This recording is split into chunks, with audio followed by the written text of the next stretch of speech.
Good morning. Can I welcome members to the 17th meeting of the Education and Culture Committee in 2012. Can I remind members and those in the public gallery that mobile phones and all other electronic devices should be switched off at all times. No apologies have been received this morning, so I'm expecting that all members will be here shortly. And can also welcome Patricia Ferguson, MSP, to the committee, who's asked to join us this morning for our first item. The first item of business today is to decide whether to take item 4, review of the committee's work programme in private. Do members agree to taking that item in private? Yes. Thank you very much. Can I move on to the main item of this morning's agenda, which is the second item, which is a discussion on broadcasting and, in particular, the BBC's role.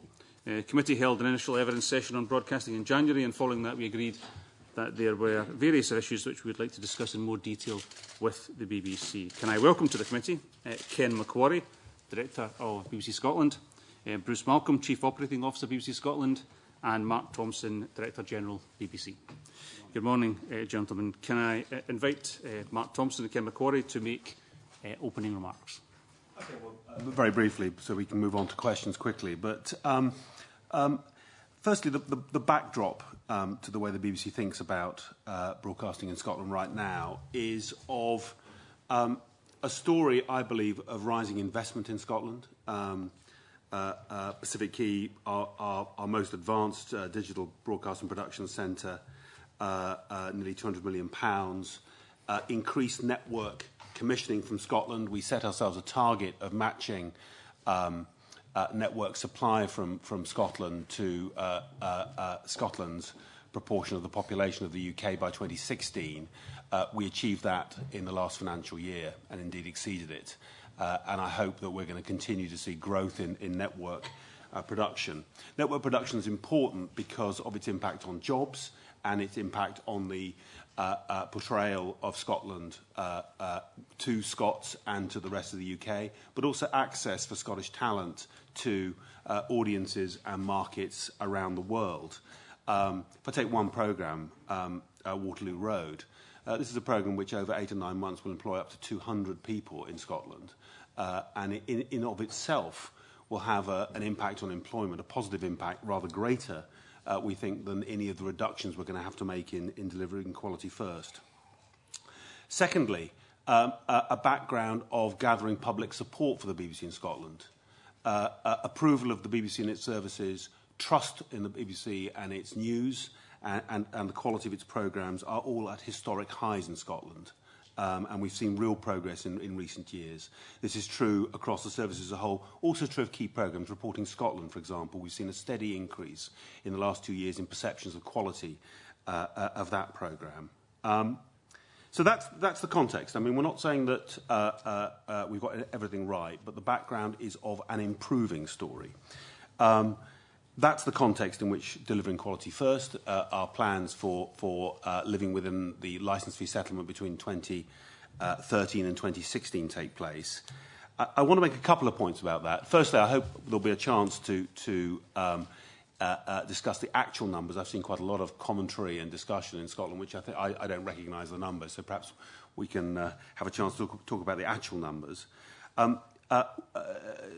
What happened with BBC Scotland is we set an overall target for BBC Scotland rather lower than the target for the BBC as a whole, 16% rather than 20%, which was our target for the BBC as a whole. That 16% will be offset further because of the shift of network production, television production to Scotland, so that I expect Scotland's, as it were, the BBC Scotland's share of the licence fee to increase over this period rather than stay the same. We also thought it was very important that decisions about how to handle the licence fee settlement within Scotland should be led by BBC Scotland. I asked Kenny to come up with a package of proposals about how best BBC Scotland could deal with our financial realities. And it's fair to say, although that we interrogated both I as Director General and the BBC Trust interrogated the plans very closely, that they were accepted, I think, almost entirely exactly as proposed, so that the package of measures for Scotland were devised and developed by Kenny and his colleagues in BBC Scotland, bearing in mind the interests of our audiences here. I think that's all I wanted to say. Just in preparing for our plans for the future, we are building on record success. Every week, BBC Scotland's programmes on television for Scotland reach 44% of the viewers.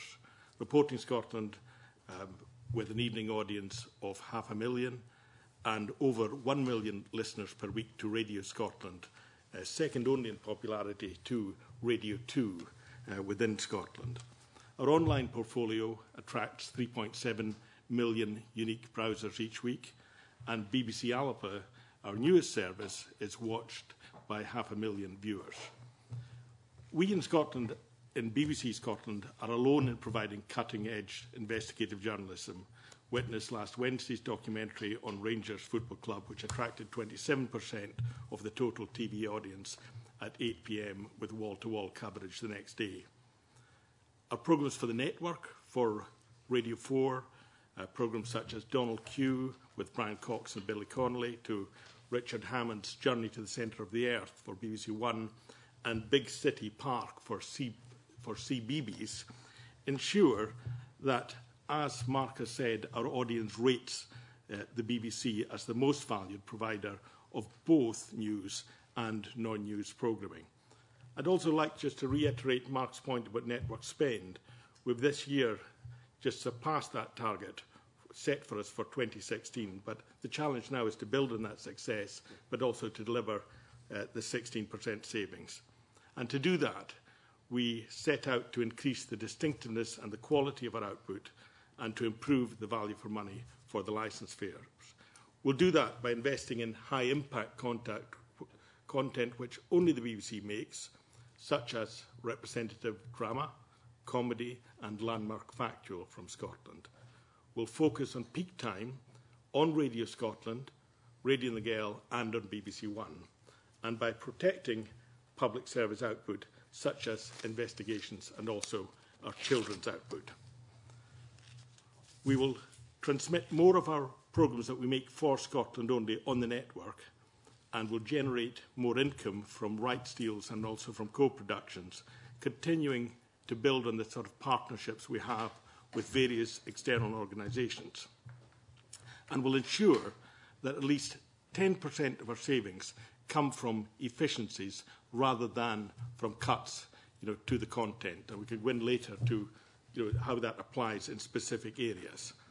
We're continuing to improve the services by BBC One high definition later this year, further investing in digital audio broadcasting, and also by integrating our online content with the 10 pan BBC product websites. And my ambition for the future for BBC Scotland that will serve as the national forum connecting the people of Scotland to each other, to the wider UK and to the rest of the world. And to that end, I have 5 priorities for the next 5 years. World-class impartial journalism, particularly in the context of what we're facing on the run to the referendum, representing Scotland to itself and to the rest of the world, especially with new drama and comedy, celebrating the events and cultural diversity of Scotland with a particular focus on the Commonwealth Games held in Glasgow in 2014, and collaborating just to make the best of Scotland's talent and creativity while exploiting digital technology and new platforms. So we have a clear plan not only to deliver our savings, but most importantly to deliver our aspirations for the future. On the particular question of how we'll approach the reporting of the independence referendum, we'll maintain complete impartiality at all times. Our reporting will be authoritative, responsible and balanced, firmly rooted in the principles of our editorial guidelines. And as with all of our output, our focus will very firmly be on the audiences, and they are at the heart of what we do and the primary consideration in all the decisions that we make. Thanks very much for that, Ken. Before I go to questions, can I remind members we're going to try and stick to subject areas if at all possible. And look, sometimes we stray out of them, but it'd be easier if we stuck to a single subject before moving on. And secondly, I'll be taking committee members first before inviting Patricia, who's here today, but committee members first and then non-committee members second. Can I just make one have one opening question then.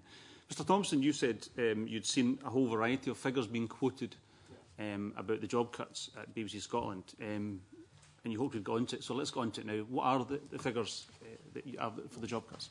If I may, if I can spend a moment talking about the way we've looked across the BBC at how to live within our means, and then how that relates to BBC Scotland, and perhaps I can turn to my colleagues to talk in detail about different parts of BBC Scotland's workforce. But what we have tried to do is think of two ways of living within our means, one of which is what we've termed productivity savings, i.e. using new technology, new ways of working to deliver the same programme, the same service for less input of resources and less manpower. That's one class of saving. And then we've looked at what we've called scope reductions. Sharing Formula One with B-Sky B is an example of a scope reduction. Withdrawing the BBC Two daytime television budget is a scope reduction. It's not doing the same for less. It's actually saying there's some things we're going to stop doing or we're going to make a structural change to. And in each part of the organisation, we've looked at both productivity and at scope. Now, there are a few BBC services, very few services, where we've decided that it isn't appropriate to either reduce scope or to go for productivity because we don't believe it can be achieved.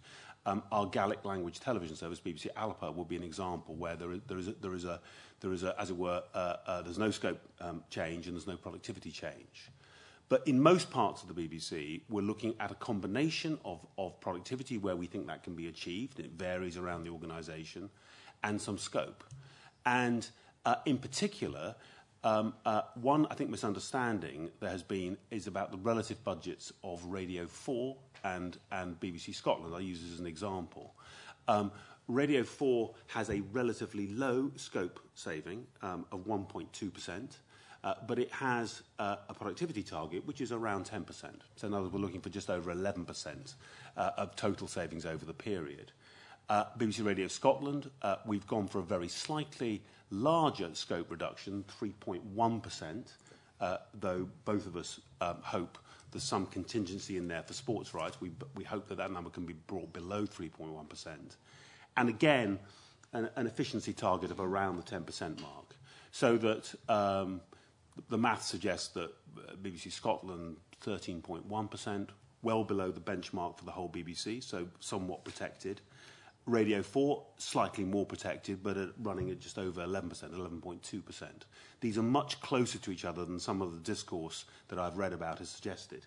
A few services, BBC Alpa as an example, we believe it's not appropriate to make any savings, and it's at zero. So as we go through, that's the way we've considered it. And the other thing I want to say is that we will do with all of these services in Scotland and across the UK is monitor continuously for quality. So as we make our changes, quarter by quarter, we'll ask the public for their view about the services. And manifestly, if we think that anything we're doing is leading to a diminution in quality, we will have to sit back and think again. So one of the things we will do throughout this entire process is look very, very hard to make sure that the quality of our journalism, the quality of our drama, our comedy, of our website and so forth is not diminished. But I just wonder, do you want... Bring Ken in. I was hoping that you would give me some numbers. I know you give me some percentages, but the question was how many jobs will be cut at BBC Scotland? Over the period, we expect, I mean, this will vary for the reasons I've said. If we think that we are about to cut something too much, we will change our plans. But we think it will be in the order of 100 to 120 posts between now and the end of the charter period. That's why I'm asking that question, because that's the figure that has been used by, I think, pretty much everybody, but you seem to dispute that. No,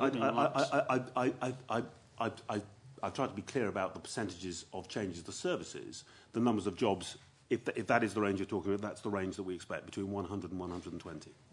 How many jobs are going, for example, in Radio Scotland versus Radio 4? That's the example you used. I can't give you an exact number for Radio 4, but we would expect significant job losses across the BBC, and we have indeed already announced some redundancies in Radio 4. Sorry, is there any reason why you can't give us the figures? Well, I don't have precise numbers for every BBC service to hand, but there's no reason why I can't write to you and give you a sense of job reductions across the BBC. Okay, that would be helpful. Sorry, Mr. Macquarie.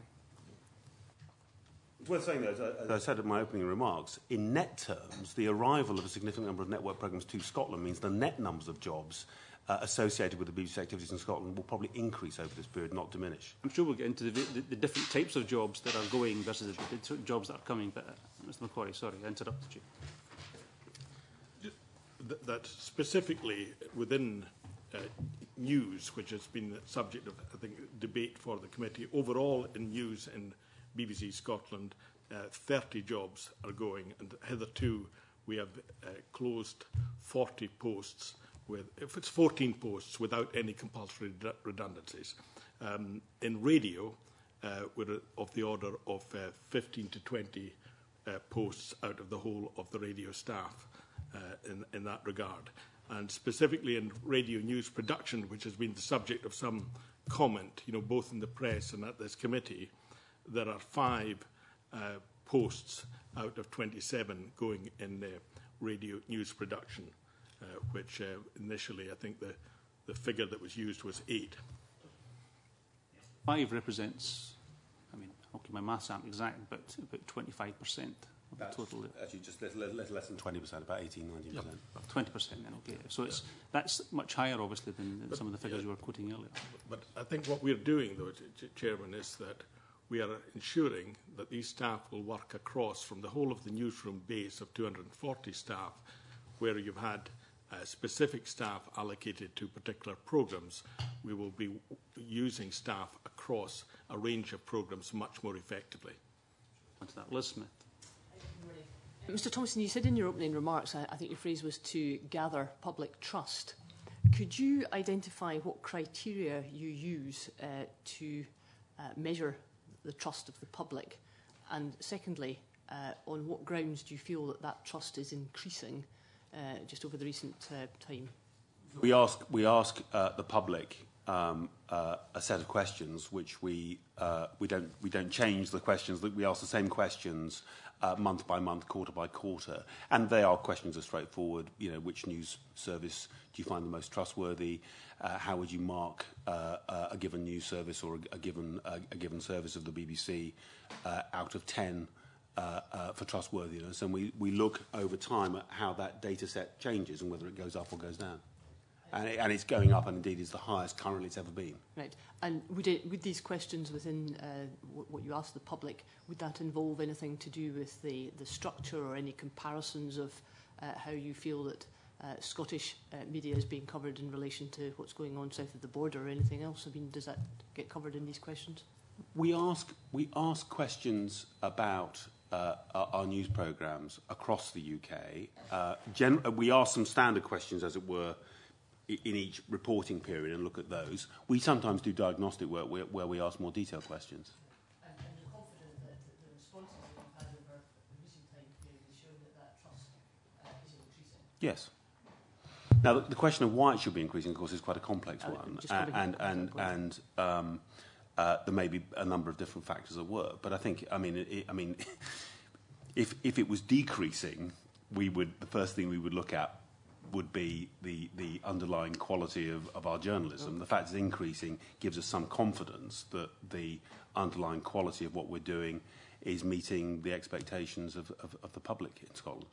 Can I just press you on the fact that what do you think are the factors that seem to point to the fact that the trust in the service is improving? Well, I think that my view is that Reporting Scotland, in particular, has been going through a very strong patch. Kenny talked about some of the recent investigative programmes that BBC Scotland's been doing. I believe that the journalism on BBC Scotland and Good Morning Scotland in particular has been strong.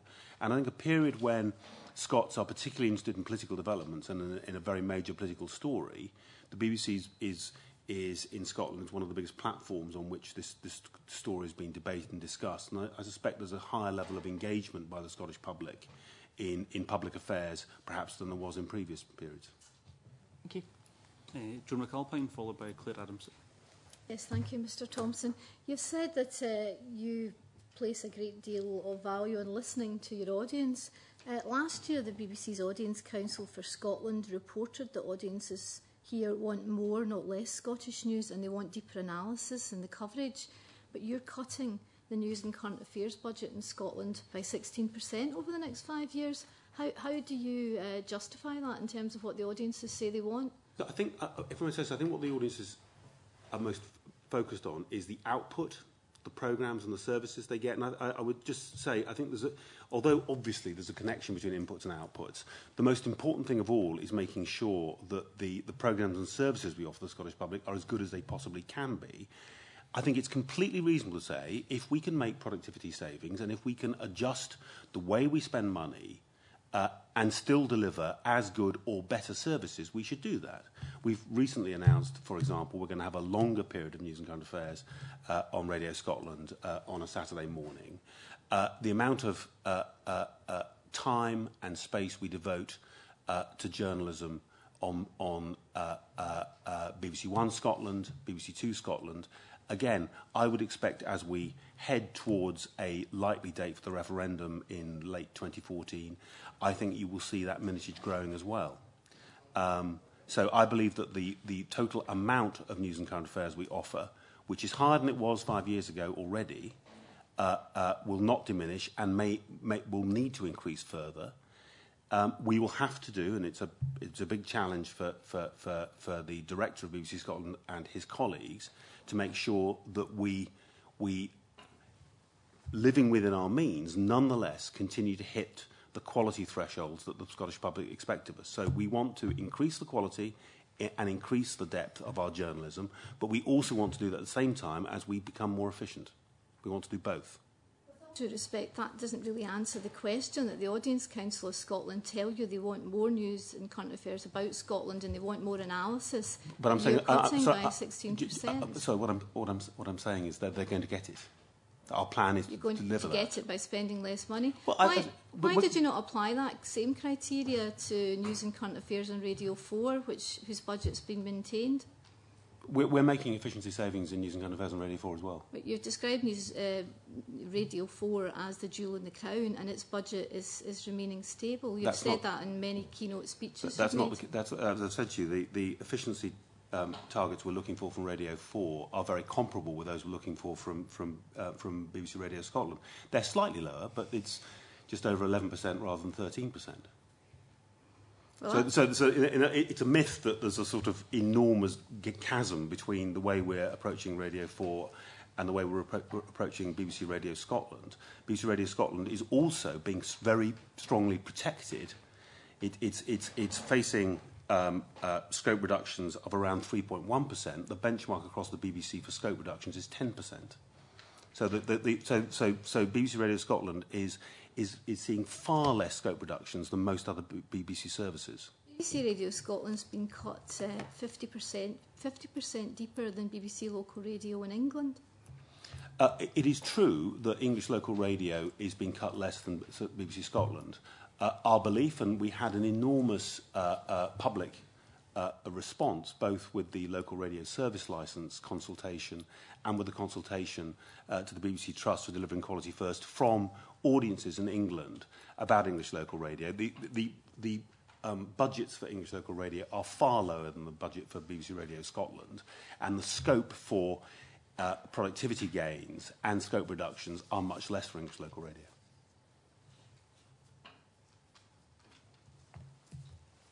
Can I just clarify something? When we're talking about Radio Scotland, Radio 4, and what you said was not a great chasm between the two in terms of the approach, but we just had a discussion about the number of jobs going specifically in news in Radio Scotland.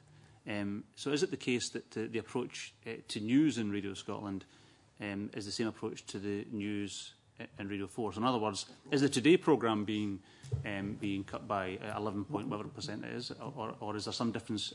Is it across the Radio 4 the problem is, or is it just in one area? Each part of the organisation, each part of the BBC, each divisional director, whether they're director of BBC Scotland or director of BBC News, it has led the work with lots of colleagues involved on working out what the precise mixture of scope and productivity savings should be. But we are making extensive productivity savings inside BBC News in London on radio, television and the web, savings which are taken as a whole much greater and deeper than... You said that it was taken as a whole. I understood that. What my question was specifically about the Today programme versus... there will be some productivity savings on the Today programme. Yes. Of what level? Again, I don't have those to hand, but we can send them to you. Would it be fair to say they're not of the order of what's happening, for example, in Radio Scotland? No, I think it would not be fair to say that. But you can't tell me the figures. I haven't got the exact figures and number. If I was going to give you a number, I'd checked it was the right one before I gave it to you. But we're aiming for productivity across the BBC and across BBC journalism, and that's true of all of our news and current affairs programmes. It would not be fair also to say then that some people have said that the Today programme has been protected. Well, I mean, across the BBC economy as a whole. No. My question was about the Today programme. Well, I understand that. Radio across the BBC has generally been more protected than television. So throughout our radio services, whether it's English Local Radio, whether it's Radio Scotland or Radio 4 or Radio 3, you're typically seeing lower targets than on television.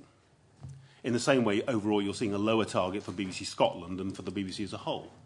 Our support areas are seeing much, much deeper savings. So away from broadcasting, we're trying to achieve savings of 25%, in some areas 30, 35%. So we're talking about all of these areas are protected. It's about different degrees of relative protection of different parts of what we're doing. But we are not... The idea that... I mean, I've heard it said that the Today programme has a budget 10 times greater than Good Morning Scotland. It's an absurd... it's not true. We don't talk about individual programme budgets. What I can tell you, it's closer to 3 times as much as Good Morning Scotland. The Today programme reaches 16 times as many people as Good Morning Scotland, sort of rather different brief. And the Today programme, as you probably know, is also a programme listened to by many Scots. The Today programme in Scotland achieves about a 10.1 share of listening in the morning. Good Morning Scotland achieves about 10.7. They're both services very strongly valued by Scots. But the cost per listener of the Today programme is much lower than Good Morning Scotland because it reaches a much larger audience. Because it broadcasts to a much bigger audience. Just so. So I'm not sure what that means. Well, I mean... so can I just go back to the original question, which was many people have said that the Today programme is protected, so that would be true. Well, but Good Morning Scotland and Radio Scotland as a whole is protected as well. Radio Scotland is protected. Less than an average of 20 is protected. These are all protected. These are all protected areas. Yes. So, sorry, I don't recognise the definition of protected there. Sorry, Joan McCarthy, did you want to come back? I think the clearest way of putting it is the way I put it about the percentages of Radio 4 and Radio Scotland, which is that overall Radio 4 is looking at about 11.1% savings over the period, and Radio Scotland's looking at 11.2%. And Radio Scotland's looking at about 13.1%. Because earlier, I don't want to labour this point, I was just trying to get to understand, given the comments that have been made to us and I'm sure to others, and I'm sure you've heard them about the Radio 4 Today programme being protected. Yeah. In other words, not suffering the cuts that other areas are suffering. I think, to be honest, those comments are misleading and wrong.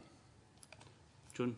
Yeah, you said that one of the reasons you were protecting English local radio was because it had a much lower budget than Radio Scotland. Radio Scotland itself has a much lower budget than Radio 4. Why does the same criteria not apply? But it has a larger budget than, for example, Radio Wales or Radio Ulster, partly, again, because it's reaching a larger, more licensed payers and because we give it a more ambitious agenda. So what we do is, across the BBC, we try and assign budgets relative to the mission of an individual programme. And Radio Shropshire has a much more modest ambition and reaches far fewer people than Radio Scotland does. By the same token, Radio 4, its individual programmes on the service as a whole, reaches many more people than Radio Scotland. You seem to be... I'm quite surprised that we're kind of number counting here. Would you not say that perhaps Scotland's status as a nation with its own parliament is kind of perhaps a factor rather than just notching up, spend per population? I think well, you've heard me say that we've been trying to increase investment in Scotland, increasing news and current affairs hours on both television and radio. Putting also effort into our website, which is really beginning to work and reach many Scots. So we regard, of course, serving Scotland as well as we can as an incredibly important priority. The budget for BBC Scotland, for the Scotland-only programmes, from 102 million to 86 million. And I'd like to address this question to Mr Macquarie, because when your Head of News and Current Affairs was here early in the year, Mr Macquarie, I see him sitting behind you just now, I asked him 5 times how BBC Scotland had fought its corner in terms of the budget cuts with London, and Mr Boothman eventually said, to answer your question, Joan, is that if you want to discuss corporate issues, you should invite the Director of BBC Scotland, Ken Macquarie. So can I ask you now, Mr Macquarie, how did you fight Scotland's corner in terms of these budget cuts? Firstly, we've fought the corner by maintaining the primacy of the audience in all the discussions that we have in terms of delivering to the audience. And as far as the Scottish audiences are concerned, I can assure you that every day, every year, I do nothing else but fight for the delivery of BBC Scotland services and BBC services to the audiences in Scotland. How many times did you go to London to make the case? I go to London every week on discussions running over the whole of the DQF period. I'll be in London at least once a week having discussions about resolving the position of Scotland in terms of the savings. And we arrived at a figure which was 16%, which was 4% lower than the Pan BBC and 9% lower than the overhead areas are suffering in terms of the savings that we were targeted to make. We made these savings in a strategic fashion with the audience at the forefront. And in terms of the status of Scotland, as you rightly say, we do take account of that. And that's why Radio Scotland's budget is much greater than Radio Wales, much greater than Radio Ulster, commensurate with the job that Radio Scotland has to do to serve the multiple needs of Scotland as a nation of regions. We've also preserved a regional offer within Scotland, preserved what we have there within the whole of the savings plan. But the facts are, yes, over a 4-year period, we're delivering 16% savings, and we have opted to do 6% of that through, if you like, scope cuts, only 3.1 of which apply to Radio Scotland, and that leaves a saving of 10%. And that can be achieved by 2.5% per annum over a four-year period.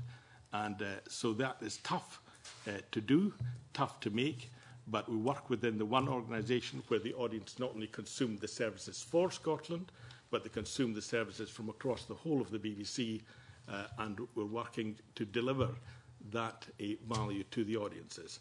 In concert with making these savings for DQF, we're also investing, and we're investing in making more and more programmes from Scotland. And just last week, we announced that the controller for all of factual production across the BBC will be based in Scotland. The head of all of arts production will be based in Scotland. We have a burgeoning and growing science base. We've protected our children's output within that as well. So there are a whole range of different balances that you have to take into account. It's not as simply as straightforward as looking as a post-cut between now and 2016. We have to look at what the net economy will be over that period. Yeah. And if I can just add, I mean, some of this is BBC Scotland pushing at an open door. I mean, it's absolutely agreed amongst all of us that the proportion of the licence fee that comes it's spent in Scotland should increase over this period. And that's not something which has to be fought over. That's something which I believe passionately. And I have to say, I think of myself not just as a Director General for the BBC in London, but a Director General for the BBC in Scotland. And many of these conversations have happened not with Kenny coming down to London, but with me coming to Glasgow and Edinburgh to talk to colleagues in Scotland and listen to their plans.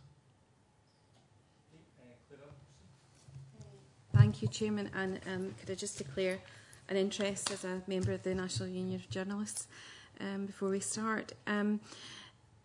There's been a lot of discussion in the committee in the previous evidence sessions about whether the breadth and depth and quality of the news output can be maintained, and whether there really is a capacity issue within Radio Scotland and BBC Scotland as a whole.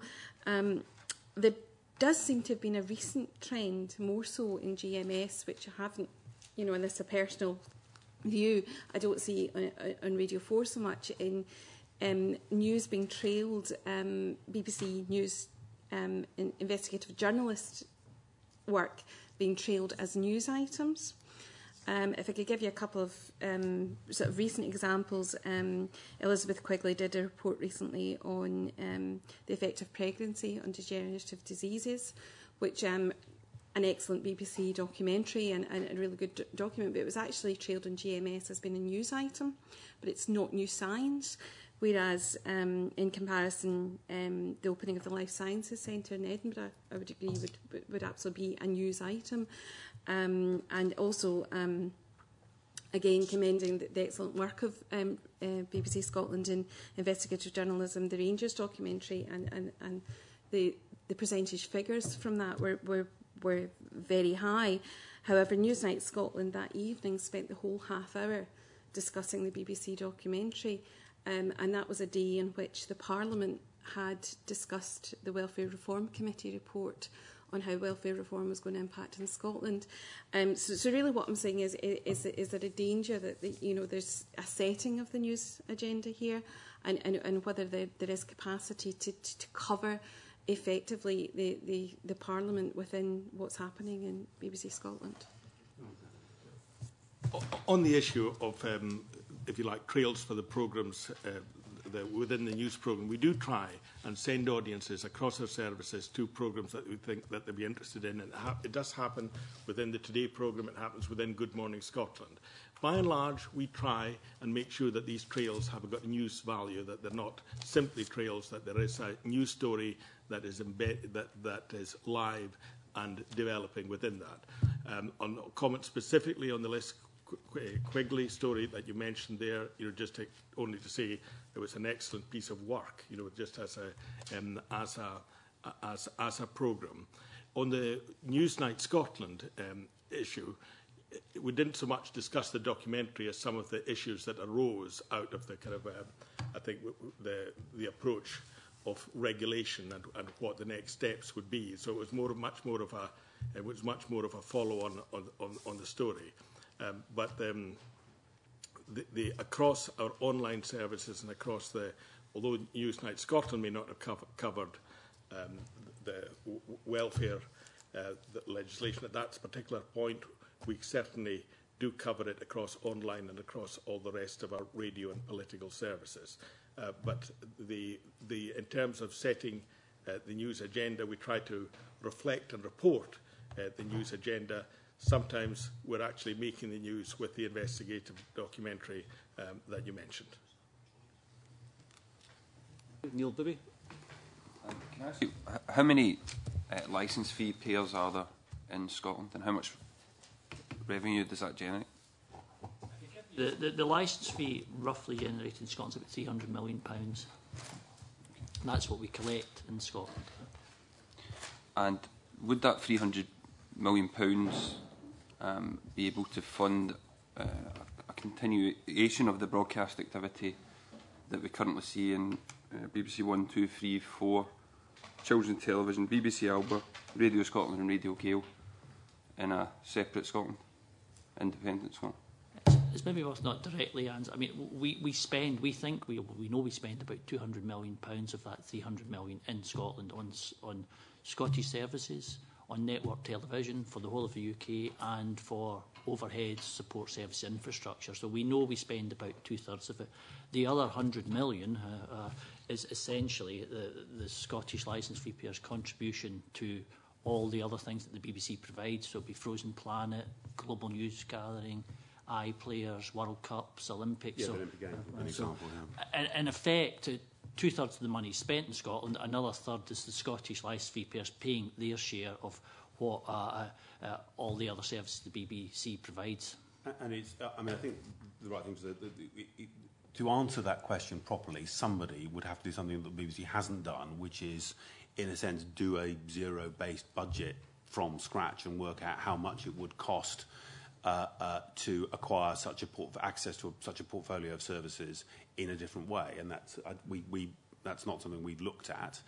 Obviously, there are some economies of scale in having a broadcaster with 25 million households across the United Kingdom. But to be honest, the issues of the what if of how much you could spend for that sort of money is something you'd need to do some separate research on. So the BBC hasn't done that piece of work. No. Can I ask, have the BBC been asked by anyone in the Scottish Government or by any political parties for an assessment of how much money that would give, or how that money would provide a service? No. Okay. If I can go further to say that, straightforwardly, I think it is so important that the BBC over this period, the most important job the BBC's got to do over this period, and it's probably the most important job we've ever had to do in Scotland, is to be a platform on which the momentous political decisions of this coming period can be fairly and impartially discussed and debated. And we don't want to get involved in any scenario planning or anything which might colour our role as an independent platform where authoritative, impartial journalism and debate can take place, which all Scots, whatever their views, can trust in. That last point you made is absolutely correct, and I would fully support you on that. However, Scots are going to make a decision on the constitutional future of the country based on what is going to happen to their services, their jobs, the economy and the society. Therefore, I'm quite astonished that there hasn't been any discussions with such a significant institution in the life of Scotland over what the future of broadcasting and broadcasting provision, public service broadcasting provision, might be should there be constitutional change. Is there not likely to be any of those discussions up until the referendum? If I can say, Kim, I want to contribute as well. In my view, politicians in Scotland and in the UK and anywhere else can, in any way they want, discuss and plan and make claims about or critiques about broadcasting in all sorts of scenarios. What I'm saying is, as a broadcasting institution, I think our duty is to be a reporter of and a platform in which this debate can happen, and not get, as an institution, drawn in ourselves into what-ifs and scenario planning. Just to, as I said in my opening statement, that role of our impartiality in the reporting of the events is the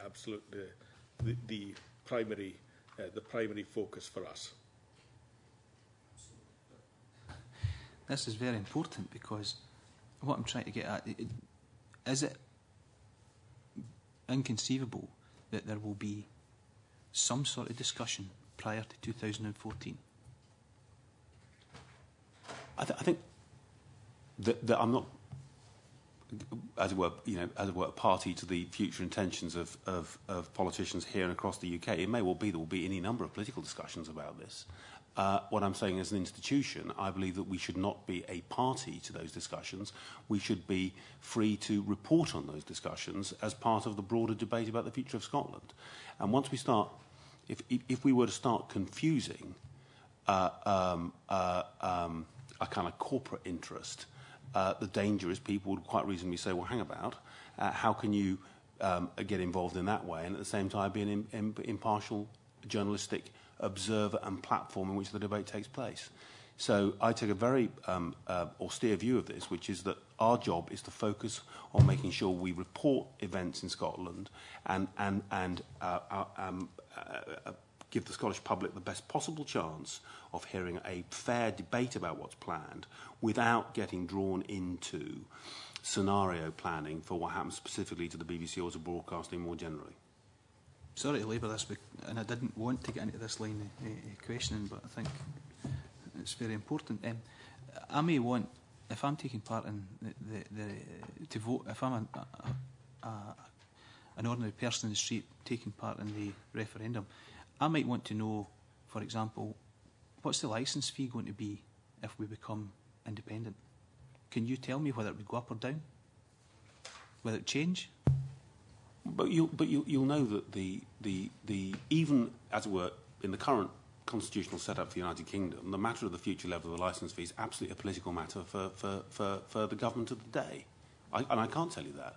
I mean, we publish nowadays with our annual reports, both for BBC Scotland and for the BBC, and in response to freedom of information requests, we publish any amount of data about the BBC, and if people have got questions of fact they want to ask us, well, of course we can answer them, be they politicians, be they journalists, be they members of the public.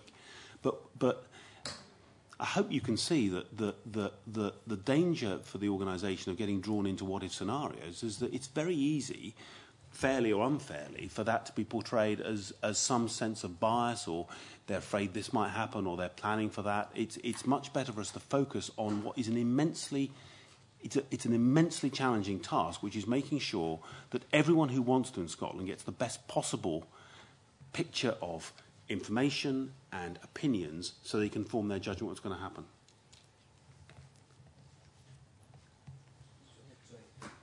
I did want to raise was on the jobs situation, and I think certainly welcome the way that the BBC's decentralised over the last while, particularly the investment in Inverclyde with Waterloo Road, which I think has been fantastic. And obviously there are other moves afoot to further that. In terms of the job losses, obviously the impact of those remains or hits the people who remain within the organisation, with obviously increased workload and stress levels and the like. How is the BBC managing that so that we don't end up with the people who remain collapsing under the weight of the responsibility that's left? Well, we obviously take that staff welfare very seriously. We've got a range of controls, mechanisms. We have working time directive, for instance. We do risk assessments before each of the savings are put in place to assess the impact on the remaining workforce. So we stress test each of the changes we're going to make sure that it will not have an undue impact on the remaining staff. We monitor absence, sickness rates, all the rest of these types of measures that you would expect any good organisation to do, and none of these are showing any exceptional movements as yet, and we don't expect them to. In terms of industrial relations and the way that that's taken forward with the trade unions, is that taken forward in a cooperative manner, or how does that work? Yeah, we have regular quarterly meetings with all the unions, and I think we have a reasonable relationship with them. We work well with them, and we listen to feedback from them where they think there may be issues on a regular basis.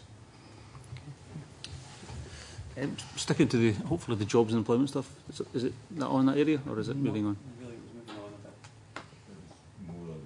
Neil kicked off on, but well, if you want to do it now, seeing as Neil's raised it, I'll bring it in. You're talking, Mr Thompson, about providing the platform, and I think quite rightly laying heavy emphasis on the reputation for objectivity and independence, etc., in the debate leading up to 2014.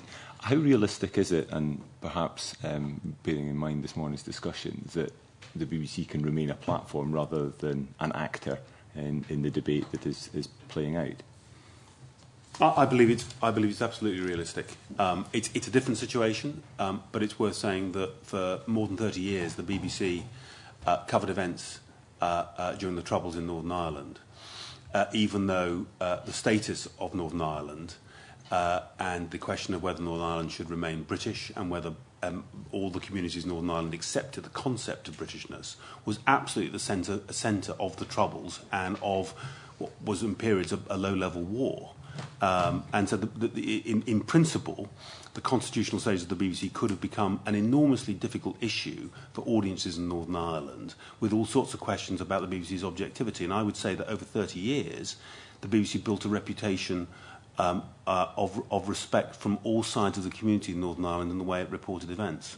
I mean, certainly So I think it is possible. We have an example of the BBC over decades achieving exactly this thing of being trusted as an objective guide, even though some of the people to whom it was broadcasting Northern Ireland had views about the constitutional status of Northern Ireland, which would presumably have had an impact on the status of the BBC in Northern Ireland. I mean, I wouldn't like to draw too many parallels between that situation and the Scottish situation. Clearly, there has been a degree of cross-party consensus around the devolution of elements of the sort of broadcasting policy, and I suspect some of that remain. But there are instances, perhaps, where the BBC itself has become the subject, the target of the story. I mean, I think obviously the one that springs to mind was over the pundit panel for a BBC sports programme, where for a week or more the BBC was very much the target of an issue that to some extent seemed peripheral to the wider constitutional debate.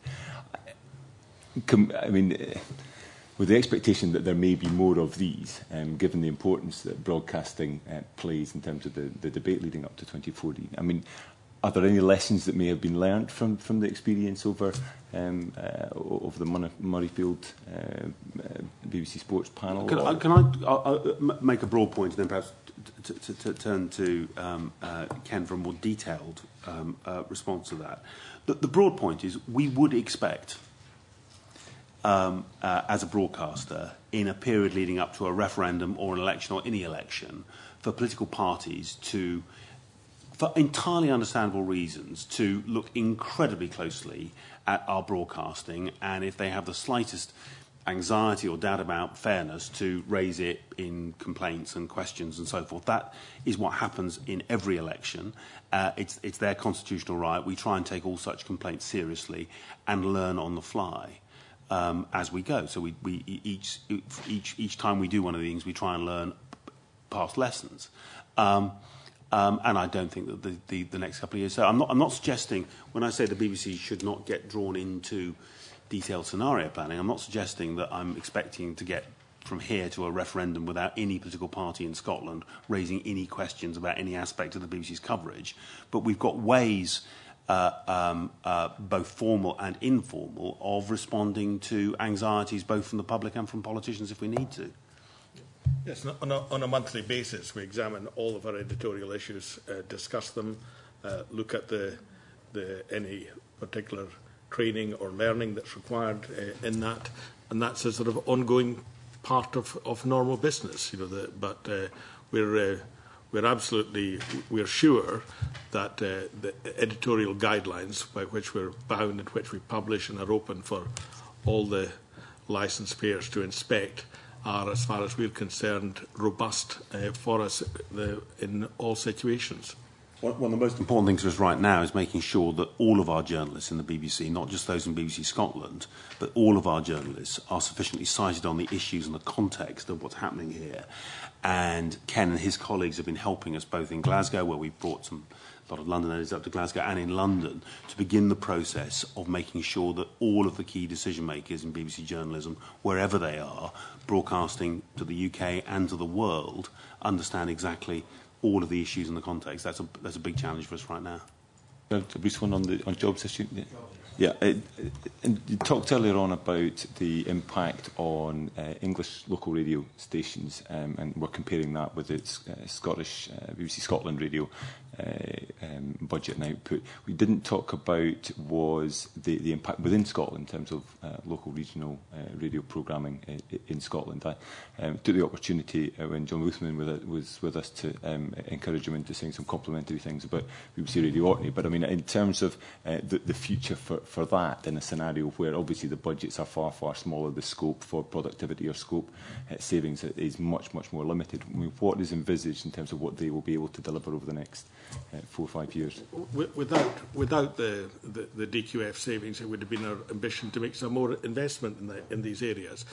We'll not be able to make that investment, but what we are able to do is to hold exactly the service that we have. I don't know if you want to add to that, Bruce. No, there's no detailed savings plan for any of the... So the services like Orkney and Shetland are not a part of the... Will not, because, as you say, because of their size and their scale, will not have to bear any of the DQF savings. But it's also true that it remains an unfulfilled ambition by the BBC to improve our coverage of the regions of Scotland. One of the things we would like to do, and the Scottish public tell us they would particularly like from the BBC, is more in-depth coverage of all of the regions of Scotland. That remains, as yet, I'm afraid, unaffordable, but it remains an ambition that we should meet that audience need. I should probably declare an interest as the brother of somebody who works for Radio Orkney, but anyway, I think I did that last time. Better to be cautious. Absolutely. Jean Urquhart, I think you wanted a brief question on this area. Brief question on this. Just at the last election in May 2011, there was a bit of an issue with regard to hustings that the BBC, both BBC Orkney and Shetland carried out, and the policy, your national policy, was not having independents taking part. And it was a bit of a struggle to have that overturned in order that local policy, which would have been quite different had it been local.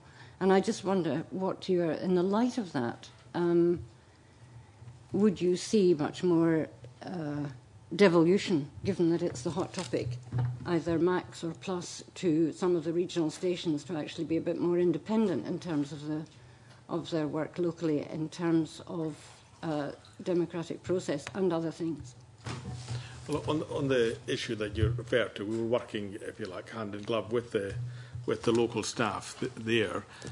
We did have a lot of discussion about the role of the independents in the particular hustings, and as you know, we went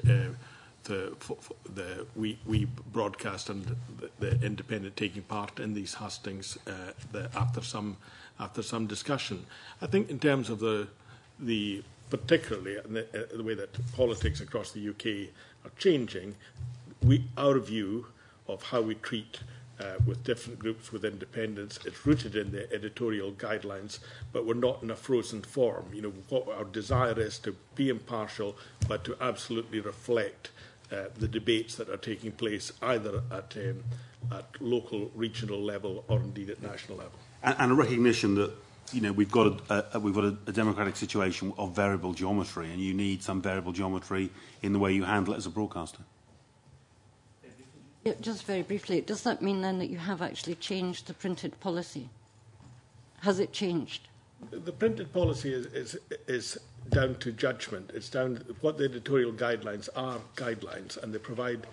With due respect, it was very definitely a national policy that didn't suit a local radio station, and it didn't come easily. That it didn't, as you suggest, come through discussions with yourself. It came because there was a public opposition to it. So, and I just wonder if you, given that you've acknowledged that that's the way to go, is it now part of your policy to allow that to happen? There was a public opposition to it, and what we did was apply our judgment to that situation. And has that remained as part of your policy now? Is that would that kind of decision be devolved now to Orkney and Shetland radio stations? That kind of decision would not be devolved to a local level. We would apply in terms of in the running of an election, we will apply the lessons from each particular area across the whole of the election that's taking place, and we will take a judgment on a case on the case by case issue, but try and make it clear the principles on which that judgment is set. So you wouldn't allow the local radio station to make that judgment themselves?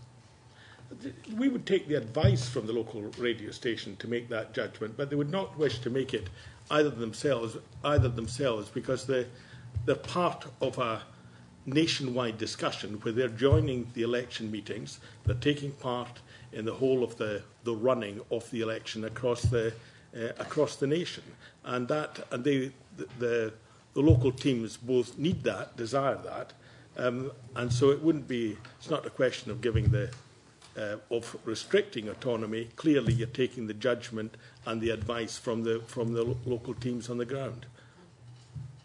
Thank you.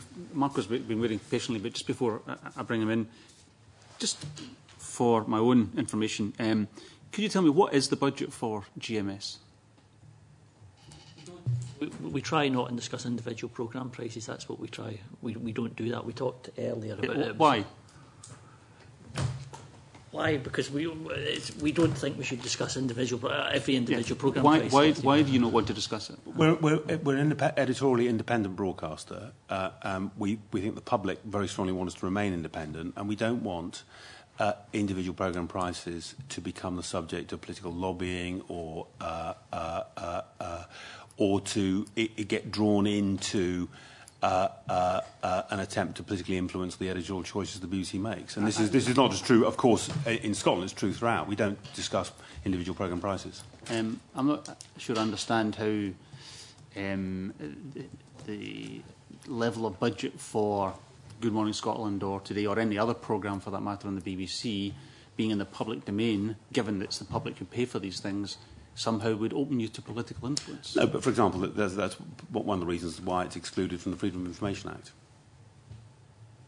It's within the derogation from that Act for this very reason, to protect the editorial independence of the organisation. It's been reported that the budget of GMS is roughly equivalent to the salary of Jeremy Paxman.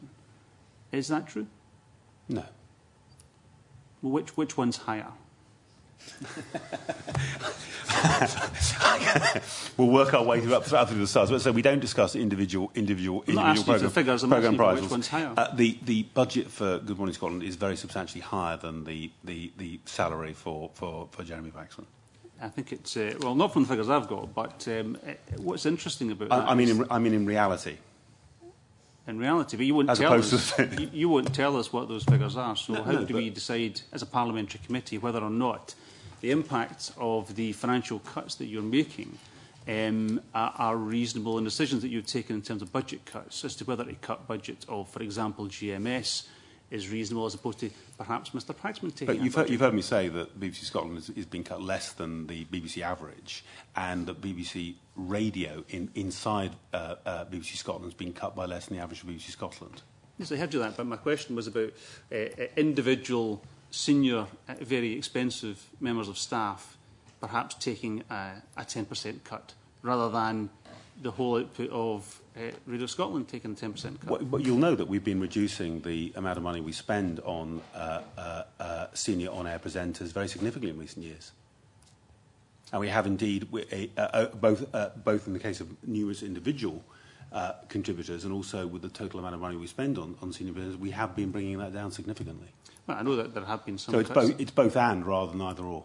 Well, I know there have been some cuts in that area, but it's very difficult for the public, or in fact this committee, to understand whether decisions are reasonable, given that you won't tell us what the figures are. We work in an industry where all of these matters, the amount of money that programmes cost and are bought for and are sold for by independent producers, and the amount that individual stars work for, are for across the entire rest of the industry kept entirely confidential, and they are matters of commercial sensitivity as well as the issues of our independence as a broadcaster. So for both those reasons, we don't discuss them.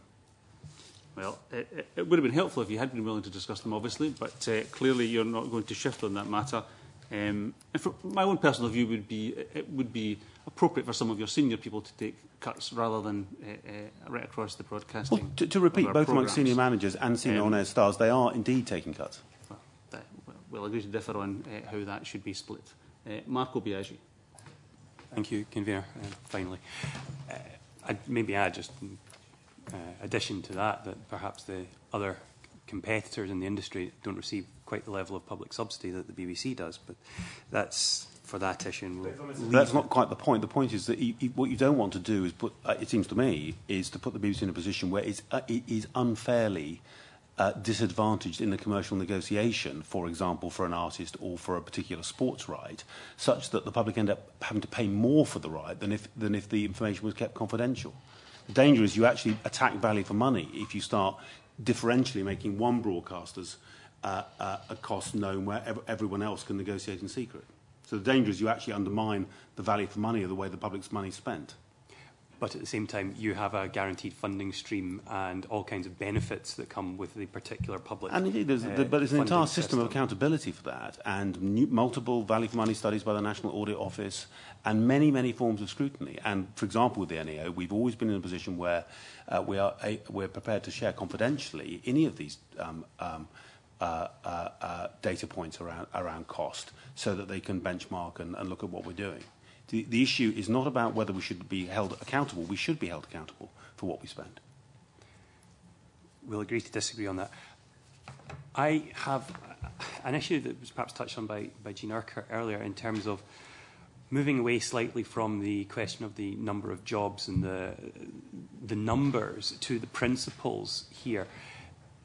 The public service obligation of the BBC runs to its heart, and the BBC has a particular role beyond the provision. Do you consider, as a principle, that that is the same at the Scottish in the Scottish context as in the UK context?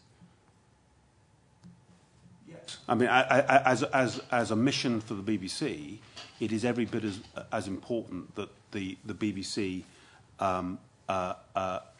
covers Scotland and makes democratic process and debate available to Scots, and by the way also makes what happens in Scotland accurately, impartially and fairly available to its audiences in the rest of the UK and around the world, as it does anything else. Of course it is, yes. Do you think there's been any pressure in the past with, for example, the coverage of UK-scale events or developments bleeding over into Scottish coverage through, for example, the kind of services that cover the UK as a whole? I would think, for example, of stories on education or health or questions, indeed, on Question Time that relate to those, and those command a quite considerable portion of the Scottish time that's allocated in Scotland to the democratic broadcasting. Do you think that is a problem? Well, I think it's complicated, because I think when we do it well, it can be a great advantage. We know from talking to Scots they're very interested in what's going on in the rest of the UK, and in particular with domestic policy, comparing and contrasting the policy choices taken by different administrations across the UK can be of real interest. And I think that, I mean, it's quite interesting that the fact that so many Scots listen to GMS, an almost equal number listening to the Today programme. Actually, there's a great deal of interest in Scotland in what's going on at a UK level, what's going on in England, Wales, Northern Ireland, and indeed across Europe. And if you say to me, is it therefore a difficult task for our editors to work out exactly how to apportion news time as between Scottish Parliament, UK Parliament, the regions of England, what's going on in Wales, Northern Ireland? Yes, it is. I think and one of the reasons that the amount of airtime, the size of our news website, the amount of time we devote to journalism has been increasing in recent years is because, in a sense, there's more going on, there's more complexity. And one of the ways we're trying to meet that challenge is by increasing the amount of time we devote to news and current affairs. And I think you can expect between now and 2014, as I hinted earlier on to Ms McAlpine, you can expect the minutages to go up again because there's going to be so much to talk about. But in terms of balance, if you're living in Scotland and you're a news junkie, hypothetically, doesn't exist, watching TV 24/7, do you receive more information about UK political debates or Scottish in terms of volume? If you're watching 24/7, I think because of the volume, if you like, of the news services across the various online sites, you would receive more about UK political debates, just by virtue of the volume of coverage that's available. To take your hypothetical scenario, your viewer and listener, if you're asking, which I think behind the question is in terms of the balance of how we report the UK to the UK, but matters that reflect the whole of the UK, matters that reflect the nations, and specifically in this case Scotland only, and also report to the UK matters that are perhaps of primary legislation only in England and Wales. That debate that has been going on for some time, Professor King, I think you know, did a very valuable and useful report on that, and that's provided the platform on which discussions across the whole of the organisation, between the executive and the trust, within the whole of the news division, and between nations and the news division, take place on a daily, weekly and a monthly basis. So John Boothman, as you know, is in a daily contact with his colleagues discussing the news agenda for that day. But we also take an overview where we monitor exactly the stories we're covering, how we cover them, and sometimes when we get it wrong, we just flag that. We've made considerable improvements, I believe. Do we always get it right? No. I am very interested in the acceptance there at the start that in terms of output, there is more on a UK basis within Scotland. Let me put it this way.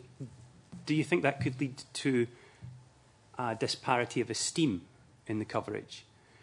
And I would contrast it, for example, with the actions of government in Scotland, the two governments, where, if I'm not mistaken, I believe the Scottish government actually spends more in Scotland than the UK government, which would suggest that perhaps the balance in Scotland should, in an ideal world, be the other way round in terms of education and participation in the democracy. You've got a false move, though. The false move is assuming that everyone watches 24/7. Well, if you actually look at consumption on the television side or on the radio side, you'd see a very different picture.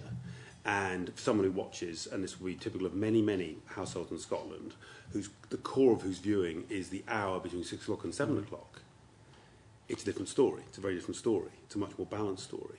And what's interesting is you can see in the growth in the use of our website, BBC Scotland website in Scotland, that the appetite for Scottish news is very great, and that's growing very strongly, growing more strongly currently in Scotland than the BBC News site as a whole. So actually, in terms of Scottish consumption of BBC News, actually it's a much more balanced picture than the one you suggested. So does that mean then that while the BBC's output is skewed towards UK events, the audience interest, as demonstrated by their consumption, is skewed in the other way, and there's a large amount of redundant output within Scotland covering UK events? I don't think so. As I say, I think what you've got from the BBC is a portfolio of services. I mean, the other thing we haven't mentioned, of course, is that the other enormous thing you get with 24/7 viewing and listening, you go mad fairly quickly, by the way, but is what's going on in Europe, what's going on in the rest of the world. And this has been a period of gigantic world events. And that's also part of the story.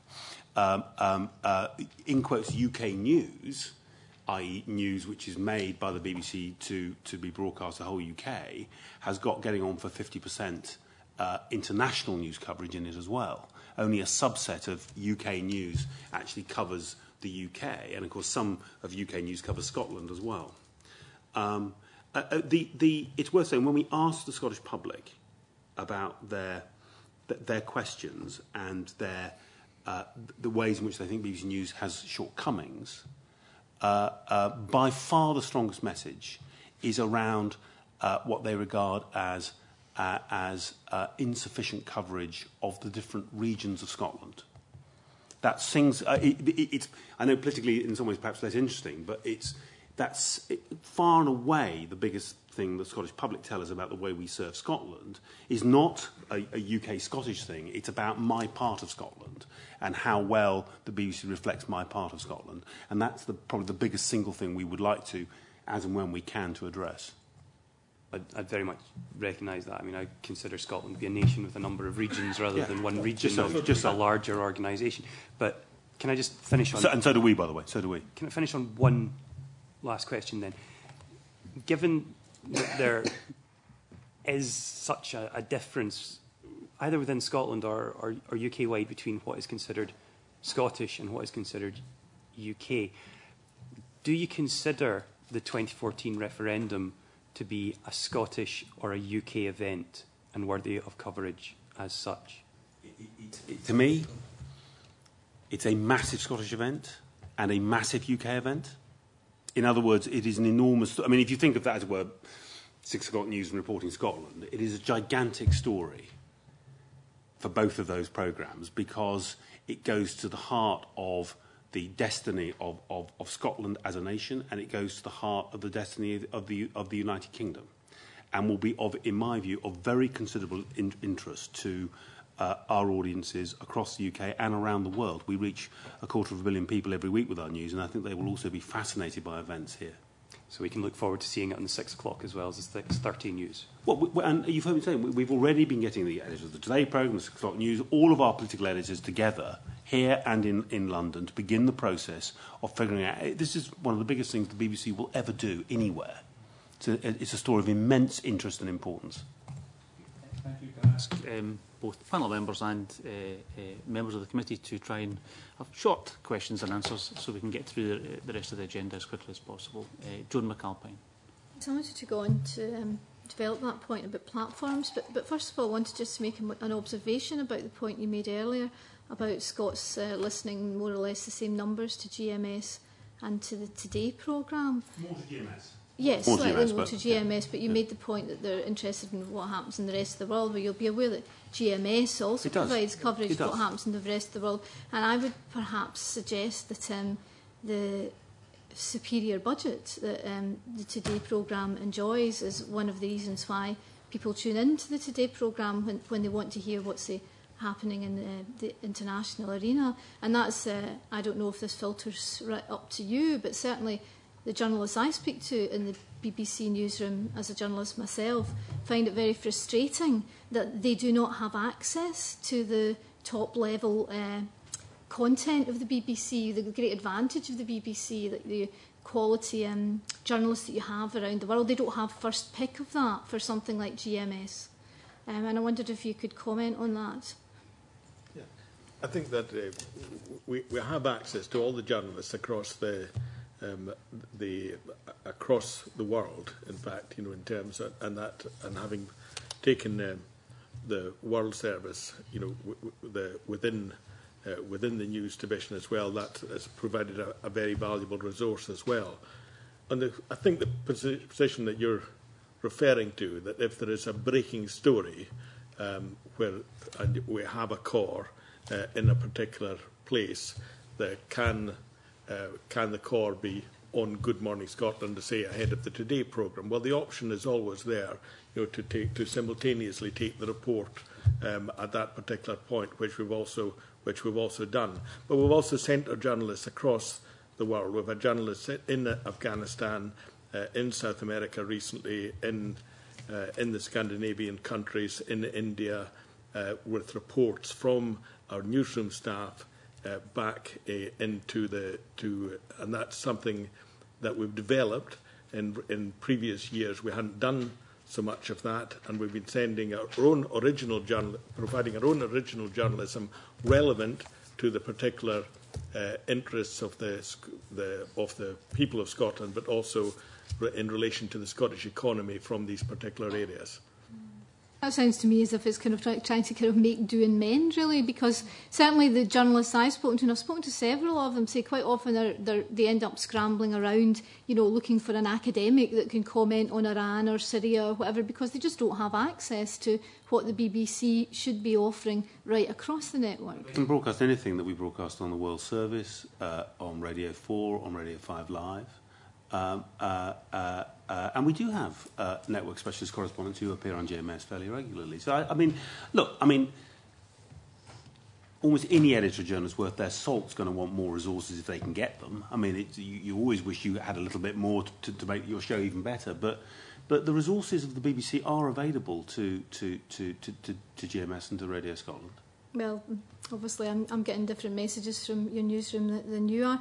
I just wanted to ask a few questions about platforms. How many platforms does the BBC put out across the UK and in Scotland? How many different platforms do you have? Do you know off the top of your head?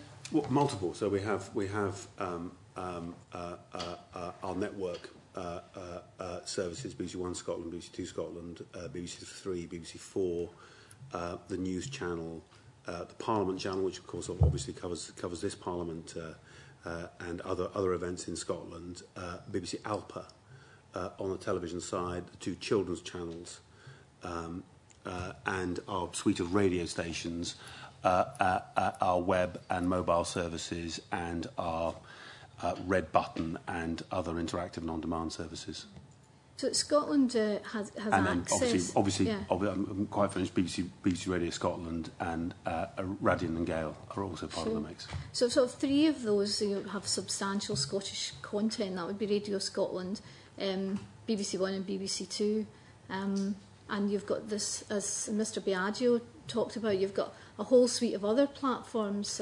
But in addition, remember, we're now originating 9% of all of our network television production from Scotland and showing it across the UK, but of course it's available for Scots to see as well. So BBC One Scotland contains both some programming made specially to be shown in Scotland, but also a significant amount of programming made in Scotland and available to be seen in Scotland, but also broadcast to audiences in the rest of the UK and sometimes internationally. Well, that's very admirable, but there's also a downside, which I've spoken to Mr. McQuarrie about before, and I think that he's acknowledged, and as the NUJ submission to this committee says, that even when this happens, sometimes it means that you've got to simplify the Scottish content for a wider audience. It's not the same as Scottish content for a Scottish audience, which is shrinking. I can think of, if you take any of the stories that we've done, whether that's on the Royal Bank of Scotland or the panoramas we've done, we've found that we are able to do the stories with taking into account the differential knowledge base and without, if you like, diluting the programme in any sense. Because I think that when you make a programme that either speaks of place or people, part of the appeal of that programme is the authenticity of the offer. If you like, the particular becomes universal. And I don't see that as a risk. And I think that if we take, for example, programmes such as children's programmes, we made, for Balamory, for example, was a sense of place in that, for the children's audience. In terms of the sense of that programme, it wouldn't have been different had it been going out to Scotland across the rest of the UK or the globe. So I know this has been debated, as to whether you somehow, by offering to the UK, dilute the kind of offer for the Scottish audience. It's not been my experience, though. Balamory, it would be different, say, from a complex political issue that people might be better informed about here. Fair enough, but I think in terms of drama or the issues in drama or in current affairs or in the offer, as far as that's concerned, in terms of the complexity of the journalism, I believe would stand. Right. On the platforms, another thing on the NUJ submission points out that BBC Two in Scotland from 2015 moves to HD, and that removes the option of opt-outs on BBC Two. How do you plan to deal with that in terms of the amount of Scottish content that we put out in BBC Two at the moment? What we're doing is currently reviewing our plans for BBC Two. We've got a live review as to what the options are. We will certainly be retaining BBC Two standard definition up until 2015. We are aware of the valuable job that BBC Two does in terms of the specific programmes it brings to the Scottish audience, and that's a live discussion where, in fact, it's on almost a monthly basis. It's something that the Audience Council have asked. They've raised it in their submission to DQF, and they will be both asking and holding us to account in terms of that decision. But it's one that we will absolutely make sure that we get the right decision for audiences in Scotland before we make any specific arrangements about the platform of BBC Two. You talked earlier about asking Kenny about whether he and BBC Scotland were fighting their corner in terms of DQS savings. I mean, this is an area where BBC Scotland's clarity about wanting to maintain the strength and the breadth of what we offer Scots on television across BBC One Scotland and BBC Two Scotland is incredibly front of mind, and we're trying to figure out the best way through this issue. So no decisions have been taken yet. Have you also discussed the issue of the availability of BBC Scotland television live on the internet? Because Mr Macquarie, we spoke about this when you appeared before the Scotland Bill Committee last year, and you said that it was a problem that you were working to solve, and it would soon be solved soon, because obviously more and more people are watching television on the internet. My teenage daughters only watch television on the internet, so if you can't watch Scottish television live on the internet, that's a problem. I think it's it is a live issue as far as the streaming of the BBC One Scotland in particular is concerned. I think that is desirable in terms of the offer of our services, just particularly because of the viewing patterns that you describe as far as your daughter is concerned. And what we're doing at the moment is we're making a number of changes. We're going to introduce a new live homepage for Scotland, which will be a vast improvement on what we have currently. We've done that in sport, and I think in terms of the streaming, it still remains work in progress, but it's something that is front of mind as far as we're concerned. So this is the live streaming of BBC One Scotland, yes, in the same way as BBC General. So how soon will we get that? I'm not going to put a time scale on it, because it requires both config at a point where we're reconfiguring a lot of our online offer, where we've taken spend out of our online services as a result of the trust decision. We have a huge set of priorities that we want to deliver, amongst them the homepage that I mentioned. So I'm not going to put a time scale on it, but only to say I recognise the importance of the issue, recognise the need for that particular audience, and that it is absolutely front of mind. Gina, did you have a question you wanted to ask? I think it was partly asked, but just one issue that came up in the roundtable discussion, and that was, and it's really good to hear that, you know, the kind of commitment to Scotland that you're declaring.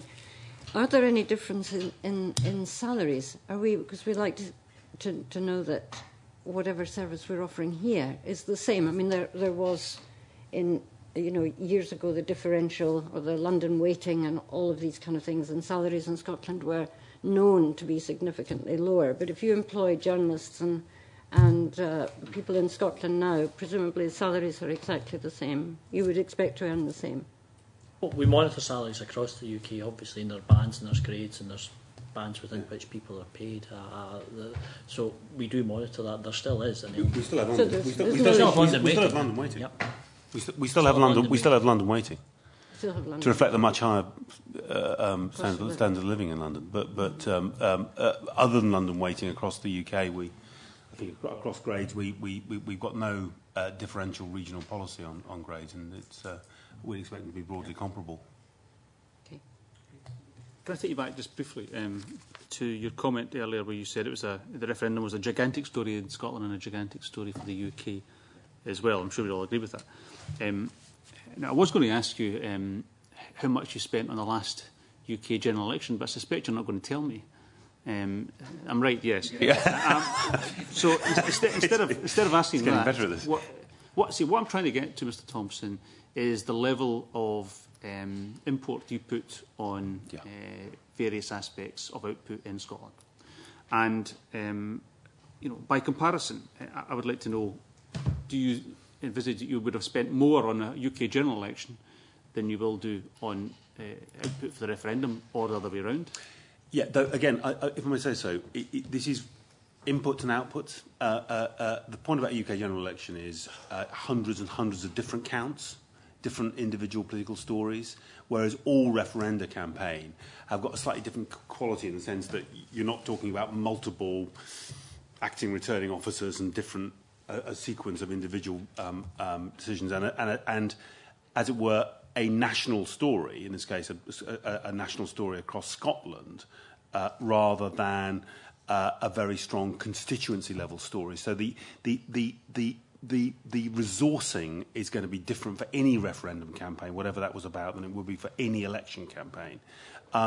But what I would want to say to you is that we recognise that, and I meant what I said, this is a story which is going to need very substantial resourcing by the BBC. It's going to be a very, very large-scale story for the BBC. We will end up broadcasting the story in at least 30 languages for our global news division, as well as in Welsh and many other languages beyond English and Scottish and Gaelic. One of the issues that we're working through right now is the obvious point, which is that we're going to need the right level of journalistic effort, both in Scotland at UK level, and we want to make sure that we're thinking about that carefully now as we're making staff reductions, so we don't end up, as it were, having to rehire people for this very big event. But it will be one of the largest domestic stories the BBC's covered in recent years, and will be properly resourced. I very much welcome what you've said, but you can understand the concerns about reductions in news and current affairs staffing levels at the very point where everybody agrees this is the biggest story in 300 years. And it would seem odd that if you did reduce staff to then rehire or hire new staff to cover the very event. It's pretty obvious that it's so the phasing and the decisions have got to be taken in the context of the likely political timetable. Mm-hmm. I was trying to think of a comparable example, and I accept what you're saying about the difficulty in comparing a UK general election to the referendum issue, and there are various differences as well as similarities, and but I'll have one more go at it. The US presidential campaign that's coming up is an enormous story. Does that rate more investment from the BBC than referendum, or less? Because I mean, clearly you give massive coverage to that, quite rightly, and it's very, very good coverage. So I haven't got the figures in front of me, but I would expect it to have significantly less investment than the Scottish referendum. Okay. And just in the mechanics, it might help you. What happens is our newsroom will put together a budget of their aspirations, their ambition as to how to cover an election. This is what happens every election. Yeah. Not that you'll tell us what that is, but well, I'm just going through the mechanics of it. So they'll put that forward. We'll debate it and see if there are things we can do differently or that. But by and large, what you want... We just say yes to it, don't we? No, but by and large, we fund the we'll ambition. We'll take that as a guarantee then, Mr. Thompson. Thank you. Liam McCarthy. Very point. I mean, I know Mr. McCorry will be aware of this, but just to make sure that you are as well, Mr. Thompson, the debate around the constitutional future will be part of a single debate, but it will play out, I would imagine, very differently in different parts of the country. Now, that will be reflected, I have no doubt, through BBC Scotland and Radio Scotland's output on whatever platform. I would hope that some of that kind of more nuanced element of the debate will also be reflected at a UK level. I think it's very important, and to that extent, I think we're going to need to take our UK coverage of the politics of Scotland to a new level of sophistication, actually. I mean, in other words, I think that to understand... It's important that UK and global audiences also get a sense to understand the nuances of what's going on. Definitely. Yeah. Adamson, and then I'll bring in Patricia Ferguson.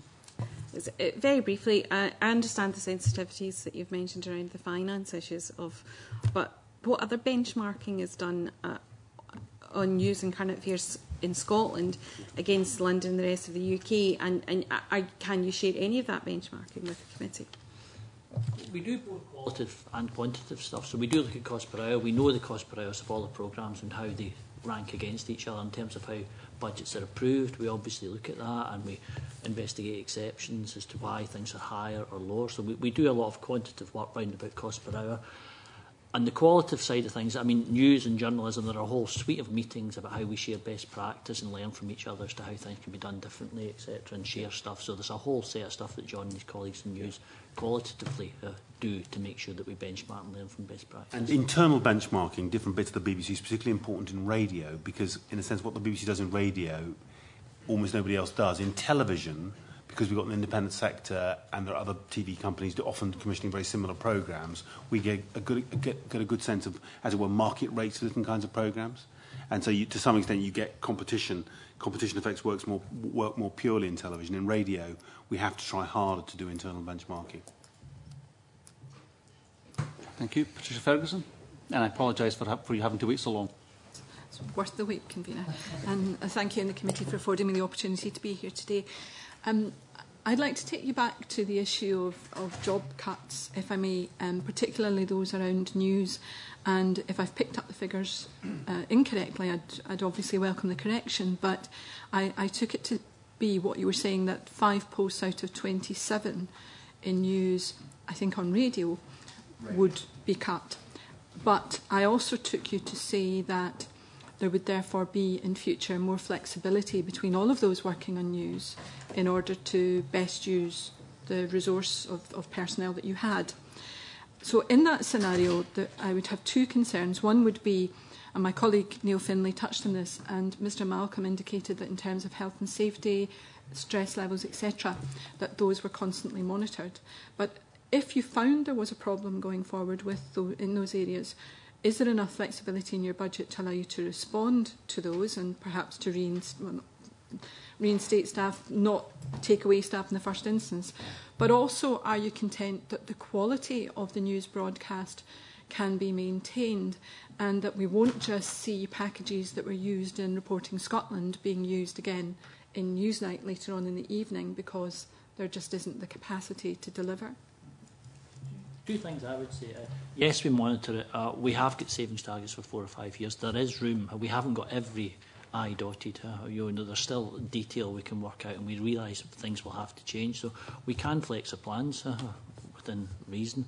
And as part of managing DQF, we do report on a whole suite of statistics, both ourselves and to London, about quality, to make sure that quality is holding up. And it's one of the objectives of DQF, or it's one of the prerequisites, that quality does not suffer, in a sense, and it's been tracked very, very carefully on each of our services to make sure that it doesn't start to dip. And independently. So in other words, the people who are tracking the quality are quite separate from the management teams running the cuts. And we bring them together at the executive board of the BBC to make so we get an independent report, as it were, on what the public are telling us about the quality of our services, against which we can look at the progress of our efficiencies. We've done this with the current efficiency programme before DQF starts, and National Audit Office certainly thinks that this is the right way of making sure that the public don't see a diminution of service. And just my last question, if I may, convener. I'm very conscious that your production is increasing in Scotland, and that's very welcome. And obviously, individual programmes being produced in Scotland is very welcome. But the model that you have for Waterloo Road strikes me as being perhaps not unique, but very significant, particularly in an area like Inverclyde, where it is, if you like, sorry, this will sound like a pun, but I don't mean it that way, a sort of campus that you have there where it will have a bigger effect in the local community than perhaps just the jobs in the BBC. I just wonder whether you have any plans to do anything similar with any of the other programmes that are output nationally or indeed in Scotland. Well, first of all, we're extraordinarily proud of what we've achieved with Waterloo Road, and we've just invested this week in a post to fund young scriptwriters going through, that they can work with Caledonian University and also work with the company making Waterloo Road. So we're aware of the power, if you like, to your point, of that particular model, and we will certainly look where we can do that effectively. But there's no specific plans for another programme of that scale. What we do want to do, though, is to use Waterloo Road with River City, with the investments we're making in drama in Scotland, to make more and more drama talking off Scotland to the rest of the UK. And that's, I think, where we'll see the benefit. And one of these may, if it's hugely successful, grow into a project on the scale of Waterloo Road. But it will be through the kind of, if you like, the indigenous growth that route is more likely to come. We feel we've taken the moves as far as is desirable at this stage. But if I can just say more generally, and this really began with Pacific Key, which I was involved actually in the inception of 12 years ago, we have a different view about what the BBC can do everywhere in the UK outside London, that as a kind of anchor tenant and as a kind of magnet for the creative industries, this is what we're trying to do right now. Waterloo Road would be an example. PQ itself is an example. The new drama village we've built in Cardiff is an example. Salford Quays is an example. Is to try and work with other broadcasters, to encourage other broadcasters to site very close to us. STV next to us on the south of the Clyde would be an example of that. To work with local universities and academies and try and, in a sense, the BBC's brand, its global distribution, we're the biggest distributor of television outside the Hollywood majors in the world, to bring our scale and our technology and our brand to bear, to try and leverage all of that up into a much bigger plan for the creative industries in a particular place. And although I think we've made progress in Scotland, I'd still think there's still room for something more visionary about what the creative industries could achieve in this country, potentially. And I think the BBC could play an important part in it. Thank you. Thank you, Convener. Thank you very much, gentlemen. We very much appreciate your time. Sorry? Could I raise a... No, as I said to you, Mr Finlay, I've taken every question that was from members who was asked. It was an hour and a half. I said right at the start that Patricia would be right at the end after all members had spoken. You didn't indicate that you had a question during that period. So, gentlemen, thank you very much for your evidence this morning. And I'll close this session because we now move into private session. Thank you.